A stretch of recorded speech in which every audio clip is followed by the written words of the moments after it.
नमस्कार, मैं हूं आपके साथ अंकिता पाल। ब्रीडिंग की शुरुआत करते हैं। देहरादून में आयोजित लिटरेचर फेस्टिवल के दौरान मुख्यमंत्री पुष्कर सिंह धामी ने कार्यक्रम के महत्व पर प्रकाश डाला है।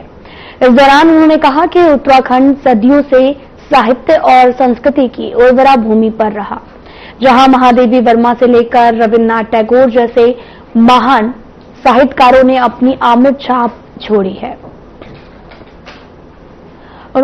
ये फेस्टिवल नवोदित और उभरते साहित्यकारों के लिए प्रेरणा, मार्गदर्शन और आगे बढ़ने का महत्वपूर्ण मंच बनेगा।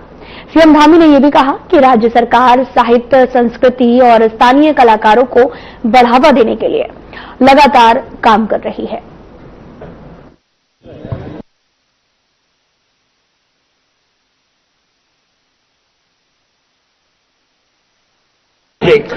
देखिए, ये हमारा देवभूमि उत्तराखंड ये साहित्य का, संस्कृति का एक बहुत ऊर्जा भूमि है, उर्वरा भूमि है।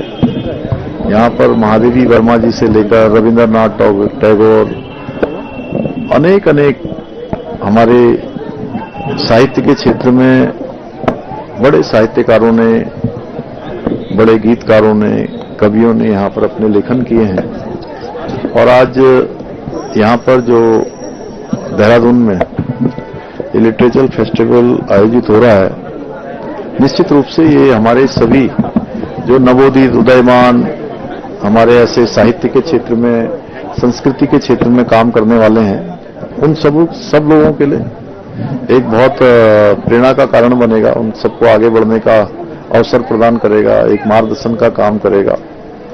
और हम राज्य सरकार की तरफ से भी अपने साहित्य प्रेमियों को, साहित्य को, संस्कृति को, हमारे स्थानीय कलाकारों को आगे बढ़ाने के लिए निरंतर काम कर रहे हैं। लाइफ टाइम अवार्ड दे रहे हैं, अचीवमेंट पर साहित्य के क्षेत्र में काम करने वालों को पुरस्कार दे रहे हैं, साहित्य गौरव सम्मान दे रहे हैं।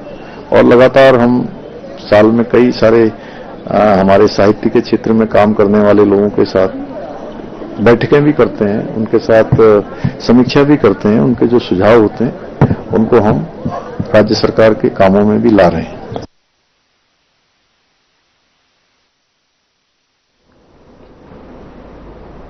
कांग्रेस के नवनियुक्त प्रदेश अध्यक्ष गणेश गोंदियाल के कांग्रेस भवन आगमन को लेकर कार्यकर्ताओं में काफी ज्यादा उत्साह देखने को मिल रहा। तैयारियों को अंतिम रूप भी दिया जा चुका है। और आपको बताते चलें कि बद्रीनाथ विधायक लखपत बुटोला ने बताया कि प्रदेश अध्यक्ष के स्वागत को लेकर सभी व्यवस्थाएं सुनिश्चित कर दी गई हैं। और साथ ही उन्होंने ये भी कहा कि आगामी विधानसभा चुनाव में प्रदेश अध्यक्ष के नेतृत्व में कांग्रेस निश्चित तौर पर बेहतर प्रदर्शन करेगी।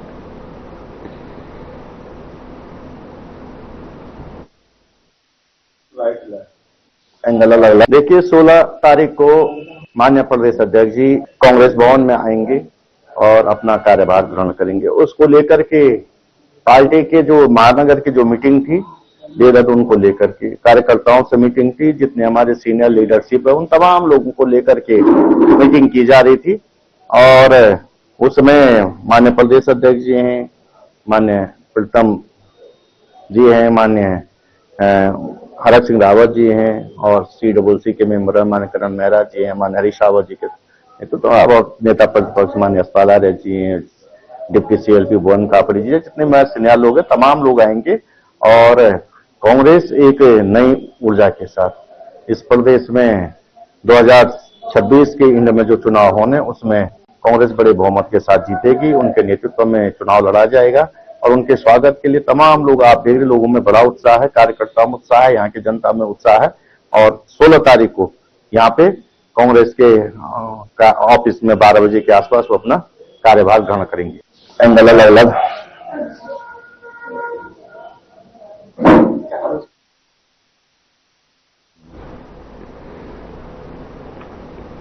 भूकंप से बचाव के लिए प्रदेश भर में मॉक ड्रिल की जा रही है। राज्य आपातकालीन परिचालन केंद्र में इसकी तैयारी पर विस्तार से चर्चा हुई। भूकंप से बचाव के लिए 15 नवंबर को प्रदेश भर में मॉक ड्रिल की गई है। और साथ ही आपको बताते चले कि कई तरह के आपदाओं की दृष्टि से प्रदेश संवेदनशील है। आपदाओं का सामना करने के लिए पूर्व तैयारी, समुदायों का क्षमता विकास, निरंतर प्रशिक्षण आवश्यक है। और साथ ही उन्होंने सुझाव दिया कि भविष्य में USDMA की ओर से आयोजित की जाने वाली मॉक ड्रिल में डिजिटल ट्विन तकनीक का प्रयोग किया जाए और ये तकनीक किसी स्थान या भवन की एक वर्चुअल प्रति तैयार करती है जिससे हम असली हालात का अभ्यास कर सकते हैं।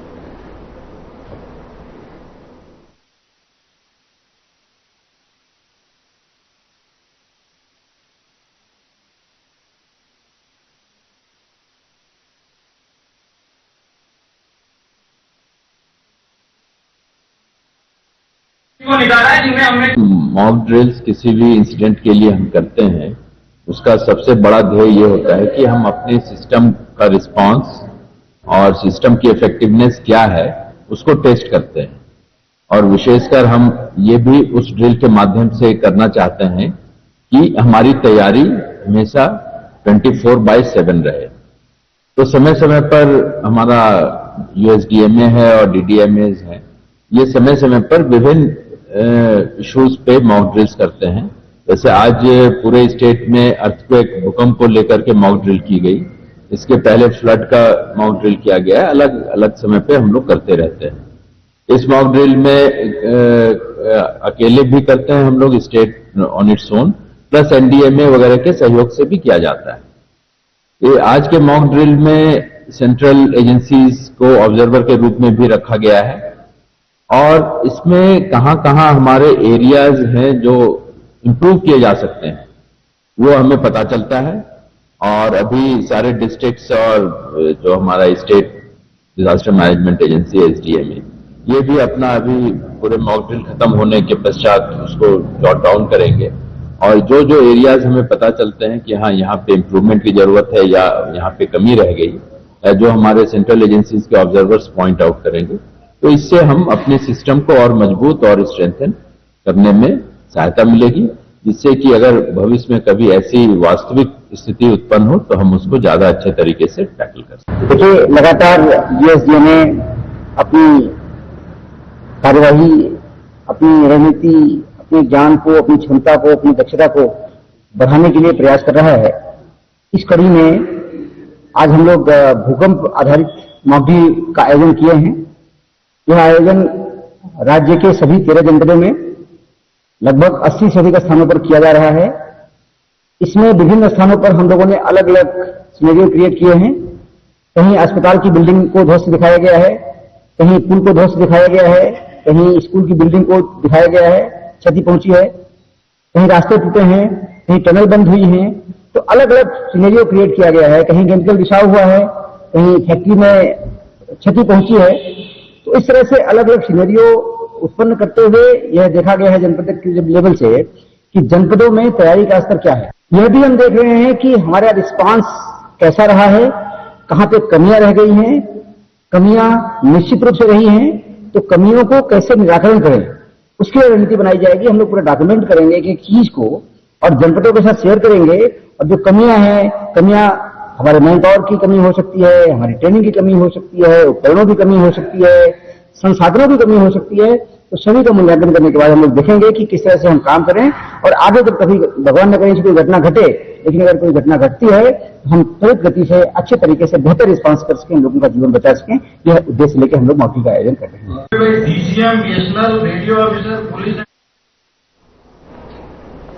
जहां एक तरफ उत्तराखंड रजत जयंती का जश्न मना रहा तो वहीं दूसरी ओर राज्य का युवा 10 नवंबर से हड़ताल पर बैठे हुए हैं, जिससे उत्तराखंड की स्वास्थ्य व्यवस्था से लेकर अन्य विभागों की व्यवस्था चरमरा गई है।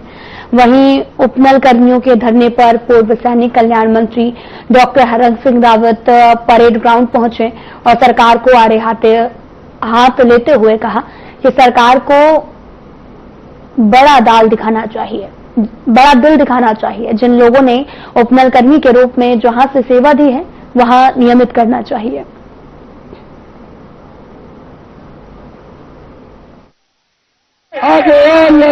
जायज है।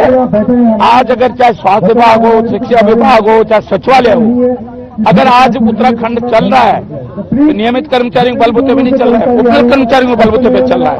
और सुप्रीम कोर्ट ने आदेश कर दिया, माने हाईकोर्ट ने आदेश कर दिया। आप इसके बावजूद भी अगर इनको नियमित नहीं कर रहे हैं अरे माने धामी जी, मैं जी लगा रहा हूं, इसलिए जी लगा रहा हूं कि मुझे उम्मीद है कि तुम्हारा मन, तुम भी युवा हो। किस बात के युवा हो? अगर एक युवा मुख्यमंत्री अगर उत्तराखंड के युवाओं की चिंता ना करे, एक युवा मुख्यमंत्री अगर उत्तराखंड के युवाओं की चिंता ना करे, तो किस बात का युवा भाई, किस बात का युवा? इन कर्मचारियों को नियमित होना चाहिए। पद नहीं है सृजित तो पद सृजित करो, अगर पद नहीं थे तो लगाया क्यों उनको? इनकी जिंदगी बर्बाद क्यों करी? 10-10 साल इनको काम करते हो गए, 5-5 साल, 15-15 साल इनको काम करते हो गए। अब तो कोई पद नहीं है, ये है वो है, आरक्षण कुछ नहीं। जो लग गए उन सबको नियमित होना चाहिए। ये निवेदन मैं आज धामी से कर रहा हूं, गणेशपुर से, अपने दोनों मेरे छोटे भाई हैं, उनसे मैं एक निवेदन कर रहा हूं। नहीं तो ये लड़ाई बहुत खतरनाक लड़ाई हो, लड़ाई है। खबर दिनेशपुर से है, जहां किसान सहकारी समिति के संचालक चुनाव को लेकर हलचल तेज हो गई है। कुल 11 वार्डों में 9 वार्डों में संचालकों का चुनाव निर्विरोध संपन्न हो चुका है, लेकिन 2 वार्डों में मुकाबला बेहद दिलचस्प बन गया है। दिनेशपुर और आनंदखेड़ा ग्राम सभा के वार्ड नंबर 1 में 2-2 प्रत्याशियों द्वारा नामांकन दाखिल किए जाने के बाद अब यहां मतदान कराना तय है। साथ ही आपको बताते चलें कि प्रत्याशियों ने प्रचार अभियान तेज कर दिया है।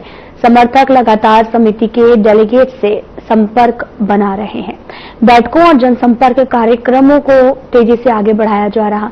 चुनाव अधिकारी सुभाष दयाल ने बताया कि इन दोनों वार्डों में मतदान 19 नवंबर को कराया जाएगा।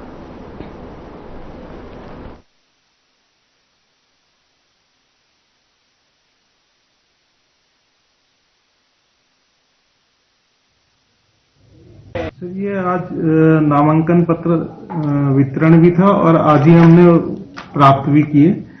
इसमें हमें कोर्ट से जो आदेश आए थे वो 5 वार्ड में चुनाव होने, जिसके लिए समिति से कुल 13 प्रपत्र बिके हैं और वापसी जो 3 बजे के बाद जो 3 बजे तक जो हमारे पास वापसी आए वो 11 नाम वापिस आए हैं, 11 प्रपत्र वापिस आए हैं। फिलहाल यहां रुकते हैं एक छोटे से ब्रेक के लिए।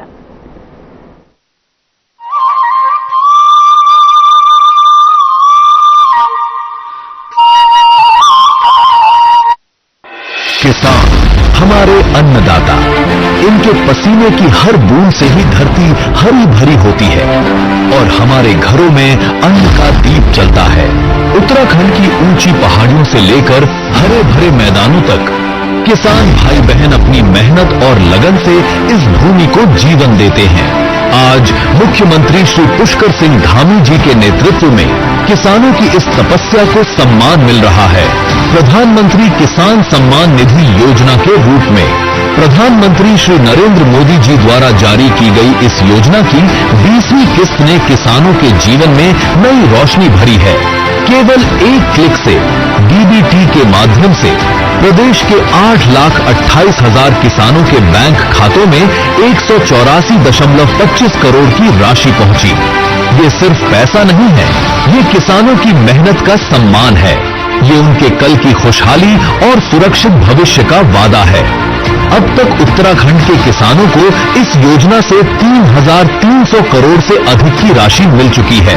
सरकार ने किसान की हर जरूरत को समझा।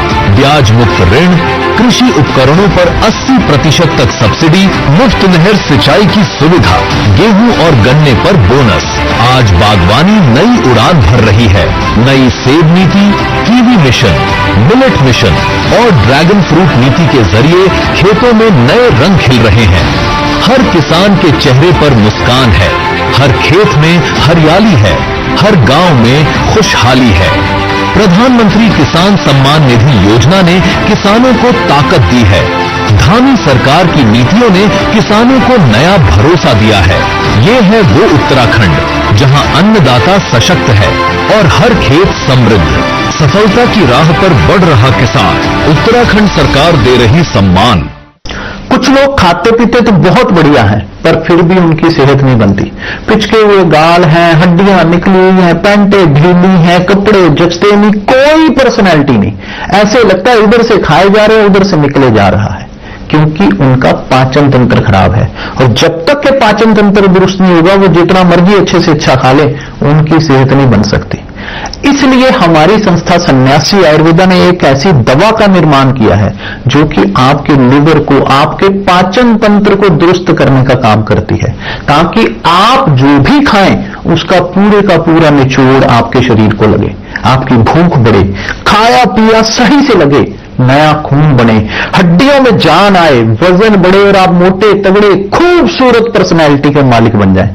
सिर्फ 655 रुपए की पूरे 1 महीने की दवा होती है और आप इसे घर बैठे 01145454545 पर फोन करके दवा मंगवा सकते हैं। चुलबुलापन जिसकी हर बात में भूल जाए, मेरी जैसी मेरी अपनी पताका चाय, गजब का स्वाद। आज उत्तराखंड बन रहा है नए रोजगार का केंद्र। इस बदलाव की मिसाल बनी है मुख्यमंत्री स्वरोजगार योजना, जो प्रधानमंत्री नरेंद्र मोदी जी की प्रेरणा और मुख्यमंत्री पुष्कर सिंह धामी जी के दिशा निर्देश में चलने वाली एक महत्वाकांक्षी योजना है। अब तक 39,000 से ज्यादा युवाओं ने शुरू किया अपना व्यवसाय और 1 लाख से अधिक लोगों को मिला है रोजगार।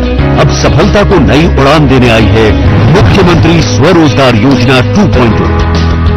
ये सिर्फ योजना नहीं बल्कि आर्थिक क्रांति है। आसान ऋण, बिना गारंटी शुरुआत और मार्जिन मनी की सहायता के साथ हस्तशिल्पी, प्रवासी, महिलाएं या बेरोजगार, स्वरोजगार 2.0 है सबके साथ।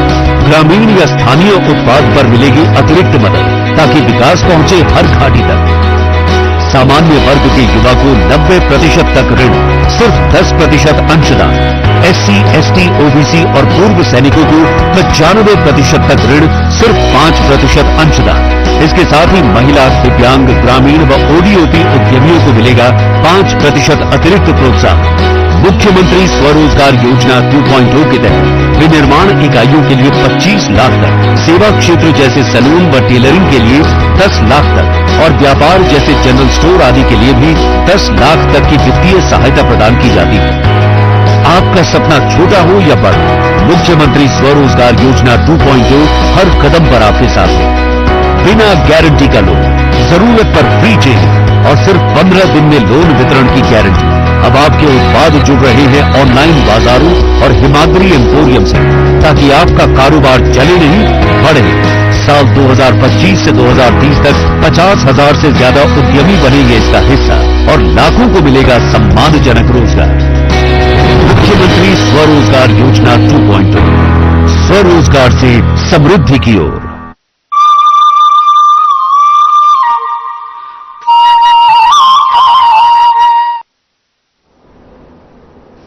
ब्रेक के बाद स्वागत है आप सभी का। रुख करते हैं खबरों की तरफ। श्रीनगर गढ़वाल भारत सरकार और माय भारत की पहल पर लौह पुरुष सरदार वल्लभ भाई पटेल की 150वीं जयंती को समर्पित विकसित भारत पदयात्रा का आयोजन श्रीनगर में आगामी 16 नवंबर को होने जा रहा है। कार्यक्रम का उद्देश्य युवाओं में एकता, देशभक्ति और कर्तव्य भावना को जागृत करना है।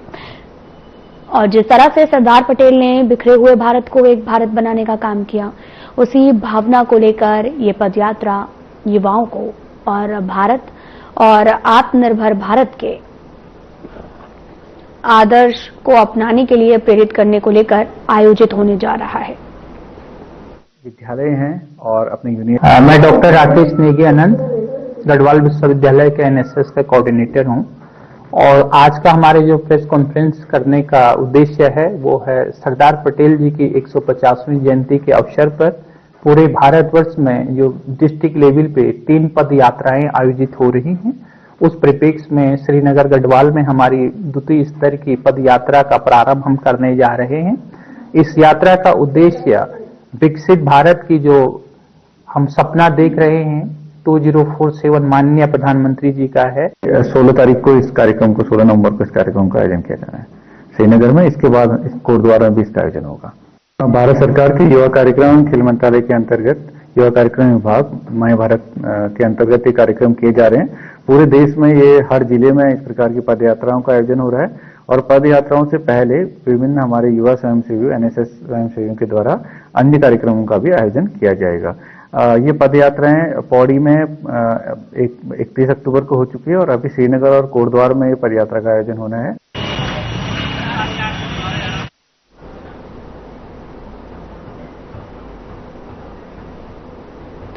कांग्रेस पार्टी ने कोटद्वार महानगर अध्यक्ष की जिम्मेदारी पहली बार किसी महिला को सौंपी है। दरअसल पिछले 2 दशकों से कांग्रेस पार्टी से जुड़ी मीना बछवाड़ को कांग्रेस ने कोटद्वार महानगर अध्यक्ष की जिम्मेदारी सौंपी है, जिस पर मीडिया से बातचीत करते हुए मीना बछवाड़ ने कहा कि वे इस जिम्मेदारी के लिए अपने राष्ट्रीय और प्रदेश आलाकमान का धन्यवाद देना चाहती हैं।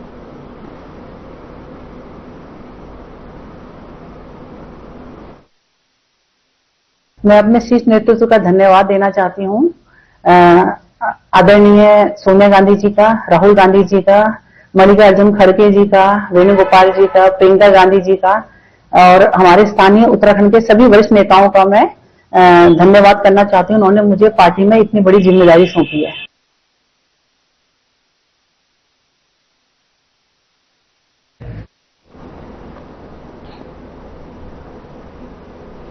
पौड़ी जिले क्षेत्र के कोट ब्लॉक क्षेत्र बकोलीधार से खाडीसैंड तक प्रधानमंत्री ग्राम सड़क योजना के तहत चल रहे सड़क डामरीकरण की गुणवत्ता पर स्थानीय ग्रामीणों के साथ जनप्रतिनिधियों ने भी सवाल खड़े करते हुए स्थानीय ग्रामीणों और जनप्रतिनिधियों से कहा कि सड़क डामरीकरण कार्य से में संबंधित ठेकेदार और विभागीय मनमानी के चलते सड़क का डामर कई जगह से उखड़ रहा है।